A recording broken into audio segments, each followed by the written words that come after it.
The night was unusually quiet at the Mountain Peak Radio Telescope facility.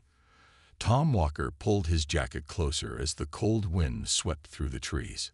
His flashlight beam cut through the darkness as he made his regular security rounds. Being the only maintenance worker on the night shift could get lonely, but Tom enjoyed the peace and the chance to stargaze during his breaks. Something bright flashed in the sky, catching his attention. At first he thought it was a shooting star, but it moved too slowly and seemed to be heading toward the forest behind the facility. Tom watched as the light disappeared behind the tree line, followed by a soft thud that he felt more than heard. He should have called it in. That's what the rule book said. But curiosity got the better of him, and Tom found himself walking into the woods, following the direction of the strange light.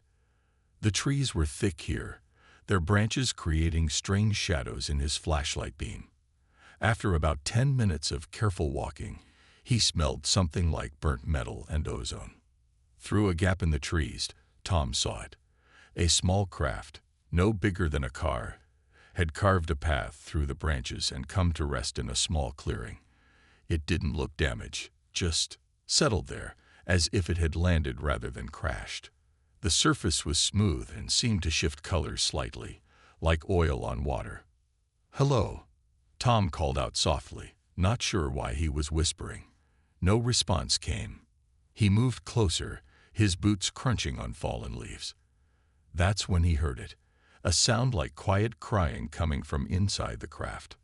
A section of the hull suddenly became transparent, revealing the inside.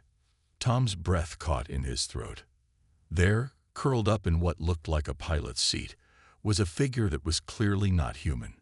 She, and somehow Tom knew it was a she, looked almost like a teenage girl, except her skin was a pale blue that seemed to glow faintly in the darkness. Her hair was silver white and floated around her head as if she was underwater.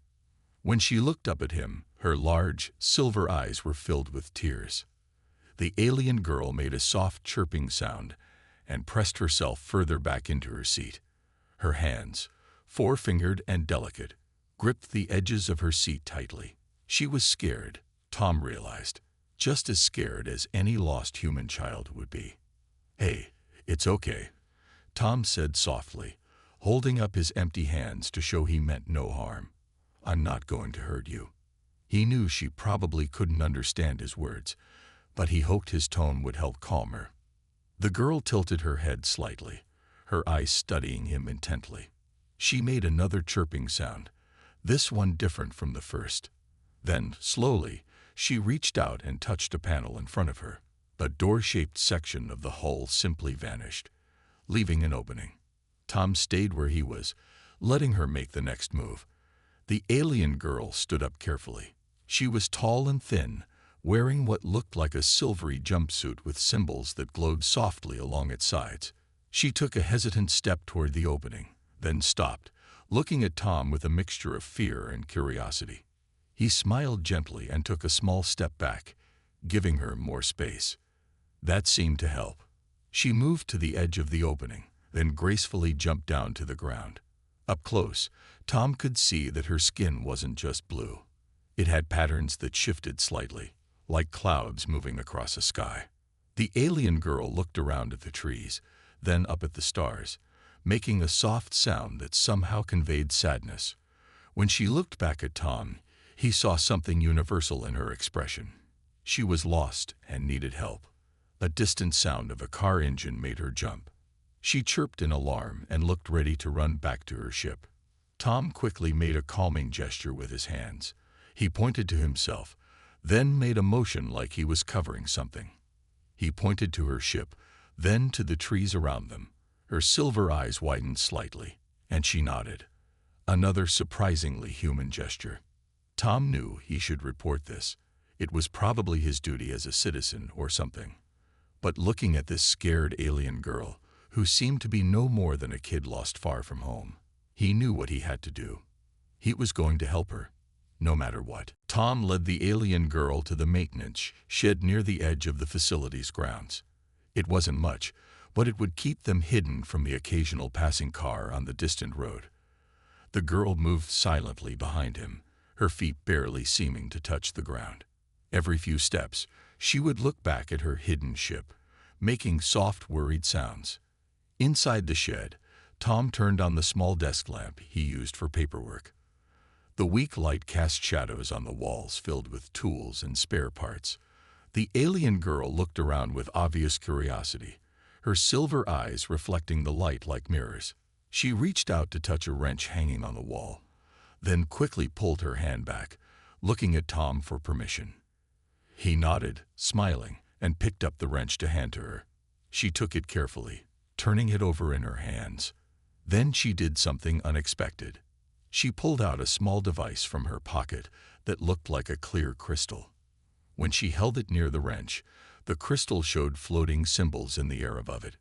Tom watched in amazement as she repeated this process with different tools, each time studying the symbols that appeared. She seemed especially interested in the radio equipment he used to communicate with the main facility. After examining it, she made an excited chirping sound and pulled out another device from her suit. This one projected what looked like a star map into the air between them. Tom recognized some of the constellations, but they were arranged differently than he'd ever seen them. The alien girl pointed to one spot on the map, then made a swooning motion with her hand, like something moving through space. She pointed to herself, then made the same motion, ending with her finger pointing at a different spot. Earth, Tom realized. She was trying to tell him where she came from. Tom grabbed his notebook and pencil from the desk. He drew a simple picture of her ship, then added a larger ship above it. The girl's eyes lit up, and she nodded eagerly. She took the pencil from him, holding it awkwardly at first until she figured out how it worked, and drew several smaller ships around the big one. A fleet, maybe, or a family. Over the next few hours, they developed a simple way to communicate through drawings and gestures. Tom learned that she had been traveling with others of her kind when something went wrong with her small ship. She got separated from the main group and ended up here. When Tom drew a question mark next to his drawing of Earth, she shook her head and made a series of gestures that suggested she hadn't meant to come here at all. The girl's stomach made a strange musical sound that Tom guessed meant she was hungry. He pulled out his lunch bag and offered her an apple. She held her crystal device over it first, studying the symbols that appeared, then took a small bite. Her eyes went wide with surprise and delight. She quickly ate the rest, even the core, then looked hopefully at the bag for more. Tom couldn't help but laugh. He shared his sandwich with her too, watching as she examined each ingredient separately before eating them. She seemed fascinated by the texture of the bread, playing with it before eating it. As they ate, Tom noticed she kept looking at his facility badge. She pointed to it, then to herself, making a questioning sound. Tom understood. She wanted to know his name. He pointed to himself and said clearly, "Tom." She tried to repeat it, but it came out as a musical Tom. Close enough. She pointed to herself and made a sound that Tom couldn't hope to reproduce. It was like wind chimes in a breeze mixed with a bird's song. He shook his head apologetically. She thought for a moment, then pointed to her glowing blue skin and tilted her head. Tom smiled, understanding. "Blue," he suggested. She repeated it as "blue" and nodded, seeming pleased with the simple name.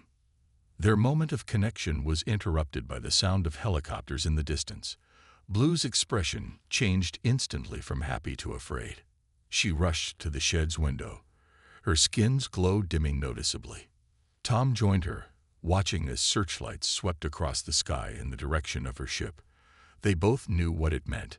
Someone else had noticed her arrival, and they were looking for her. The helicopters grew louder, and Tom knew they had to act fast. He grabbed Blue's arm gently and pointed to the back door of the shed. She understood immediately, following him as they slipped out into the darkness. The night air had grown colder, and Tom could see Blue shivering slightly, her skin's glow pulsing with each tremor. They made their way through the trees, using them as cover from the searchlights above.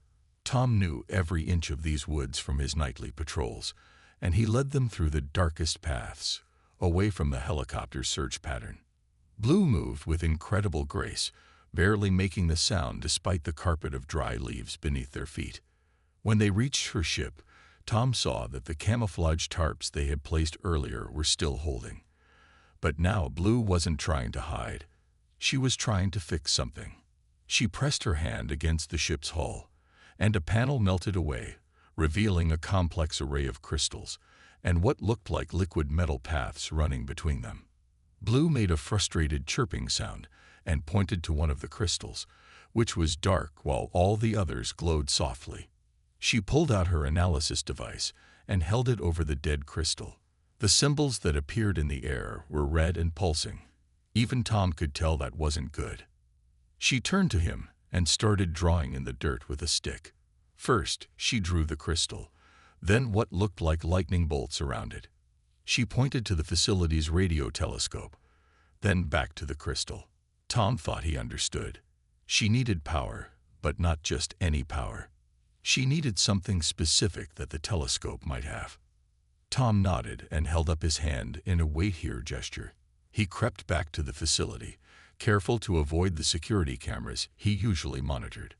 In the storage room behind his office, he found what he was looking for: spare power cells for the telescope's sensitive equipment. They were designed to provide clean, stable energy without any interference. When he returned, Blue was kneeling by the open panel, her fingers moving through the liquid metal paths like she was playing a strange instrument. The broken crystal had been removed and sat dark and lifeless on the ground beside her. She looked up as Tom approached, her silver eyes widening at the power cells in his arms. Blue held her analysis device over the power cells, and for the first time, Tom heard her make a sound like laughter, musical and light. She took one of the cells and began to take it apart with precise movements. Tom watched in amazement as she extracted the core element and began to shape it with her tools, her fingers moving almost too fast to follow. The work was delicate and complex. Several times, Blue would motion for Tom to hold something or adjust the position of a tool. Despite not understanding the technology, Tom found he could anticipate what she needed. It was like a dance between them, moving around the open panel, passing tools back and forth, working together to solve a problem that crossed the boundaries of their different worlds. Hours passed, and the sky began to show the first hints of dawn. The helicopters had long since moved on to search other areas, but both Tom and Blue knew their time was running out. Finally, Blue held up the modified power cell. It had been transformed into something that looked similar to the dead crystal, though it glowed with a different kind of light.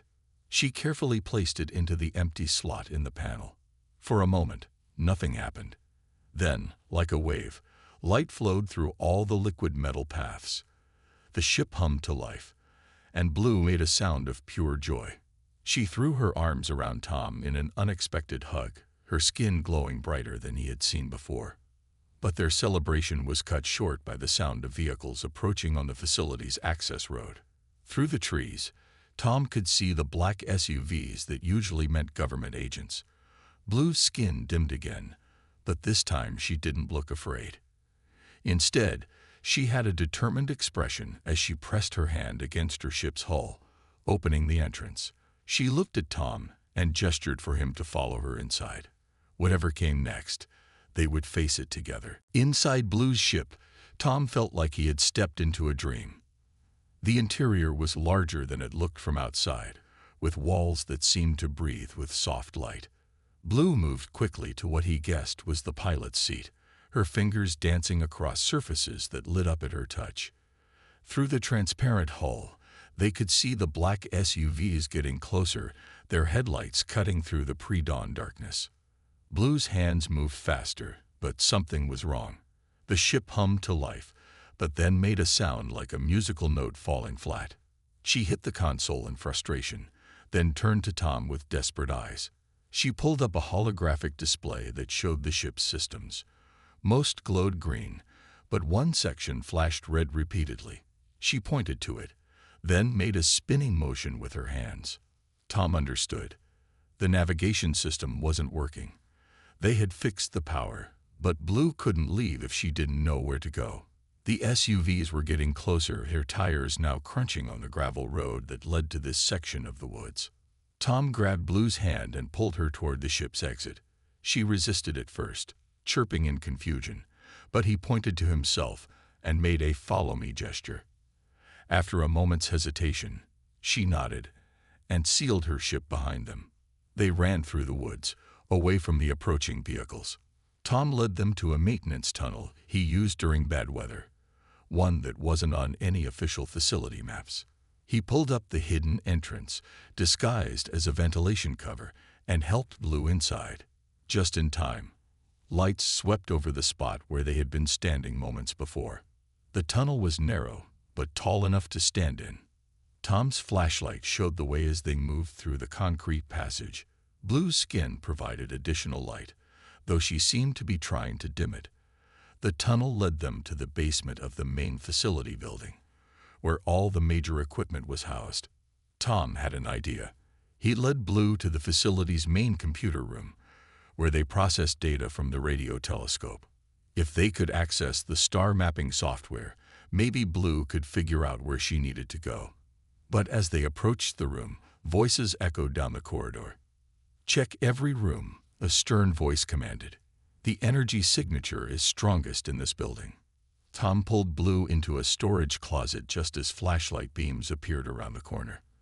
They stood perfectly still, barely breathing, as footsteps passed by their hiding place.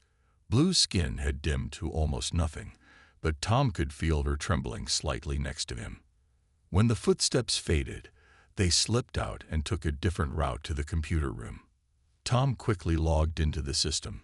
Thankfully, his maintenance code still worked. He pulled up the telescope's star mapping program and turned the screen toward Blue. Her eyes lit up with recognition. She quickly began interacting with the screen, her fingers moving with purpose. Tom kept watch at the door, listening for approaching footsteps. The search team would eventually make their way here. Suddenly, Blue made an excited but quiet chirping sound. She had found something. She pulled out her own device and held it near the computer screen. Tom watched as streams of data flowed between them. But then they heard voices again, much closer this time. Tom quickly shut down the computer as Blue finished downloading the data. They couldn't go back the way they came. The voices were coming from that direction. But Tom knew this building like the back of his hand. He led Blue to what looked like a solid wall and pressed a hidden maintenance panel. A small door opened, revealing another service tunnel. As they climbed in, the computer room door opened behind them. Tom pulled the panel shut just as flashlight beams swept the room. Through the thin wall, they could hear people entering the room they'd just left. "Someone was just using this computer," a voice said. "They're still here somewhere." Blue looked at Tom with worried silver eyes, but he gave her a reassuring smile. He knew these tunnels ran all throughout the facility. They weren't trapped. This was his world, and here, he knew exactly how to keep them both safe. The maintenance tunnels were a maze that only Tom truly understood. He led Blue through the darkness, making turns that seemed random but were actually taking them in a wide circle back toward her ship. Every so often, they would hear voices echoing through the ventilation shafts above them, but they stayed safely hidden in the shadows beneath. Blue's skin glowed just enough to cast a soft blue light around them. She kept checking her device, which now showed new patterns after downloading the star maps. Tom noticed she seemed more confident now, less afraid. She knew where she needed to go. They just had to get back to her ship. They emerged from a tunnel exit hidden behind some bushes, about 100 yards from where Blue's ship was hidden. But the area wasn't empty anymore. 2 black SUVs were parked nearby, and men with flashlights were walking in search patterns through the trees. Tom could see the faint glint of weapons at their sides. He felt Blue grab his arm and point to something. Through the trees, they could see that the tarps covering her ship had been disturbed, but the ship itself was still hidden underneath. The men hadn't found it yet. They were searching in an ever-widening circle from where they had detected the energy signature. Tom looked around and spotted the facility's water tower in the distance. He gently tugged Blue's arm and pointed to it. She tilted her head in confusion until Tom pulled out his phone and brought up the local weather radar.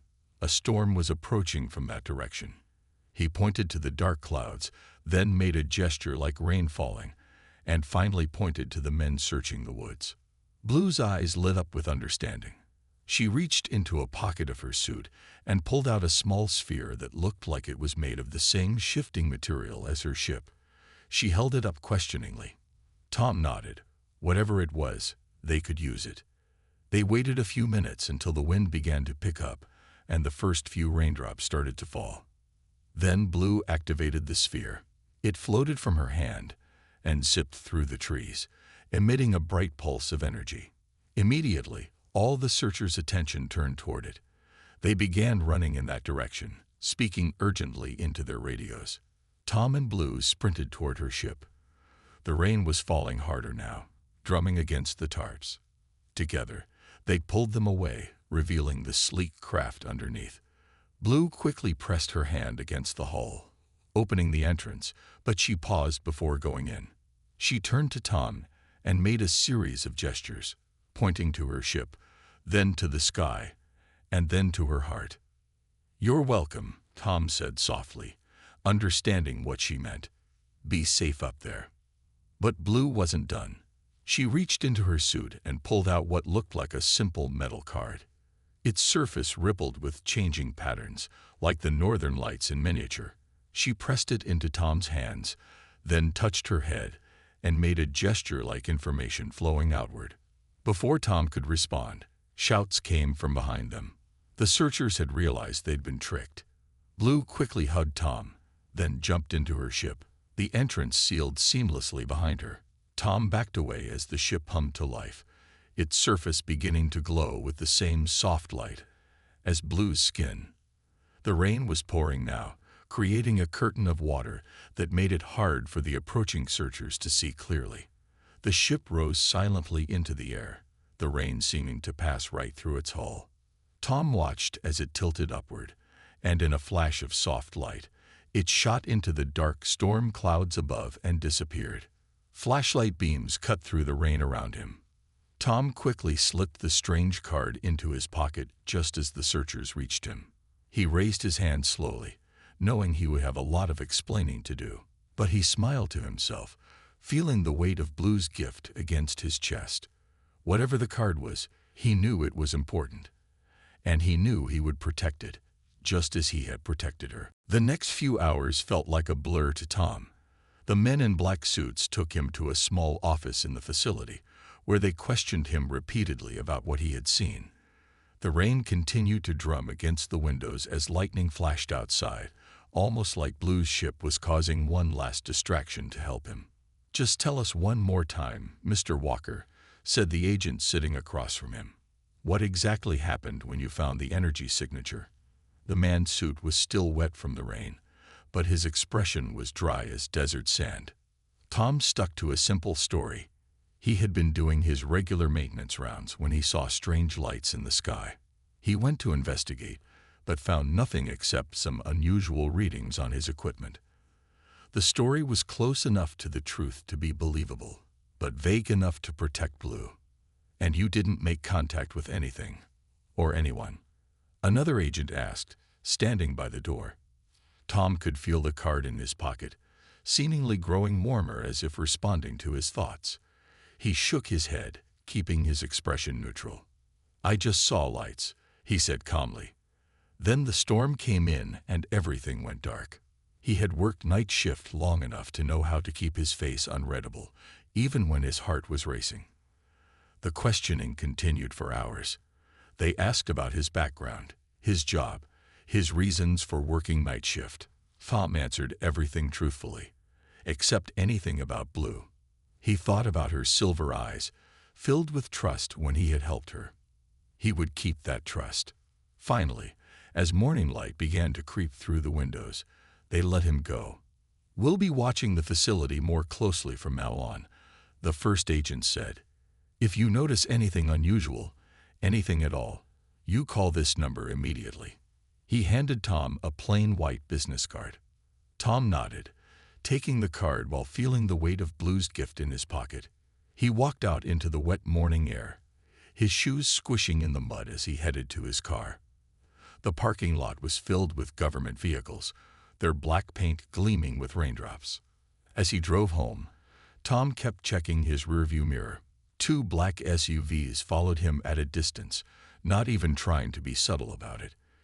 He took the longest route home, making sure they saw him doing nothing more suspicious than stopping for coffee at his regular diner. Inside his small apartment, Tom finally allowed himself to relax. He pulled Blue's card from his pocket and studied it in the morning light.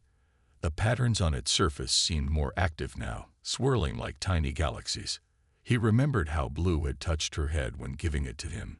It contained information, but what kind? Tom went to his computer, an old laptop he used mainly for watching movies. As he held the card, wondering how to use it, the pattern suddenly flowed toward his fingers. The card grew warm, and his laptop screen flickered to life without him touching it. Symbols appeared on the screen, similar to the ones Blue's devices had shown. But these began to change, transforming into English letters and numbers.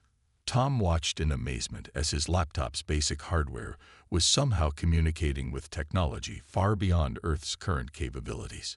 A message formed on the screen. "Friend Tom, if you are seeing this, then the translation matrix has confirmed your biometric signature.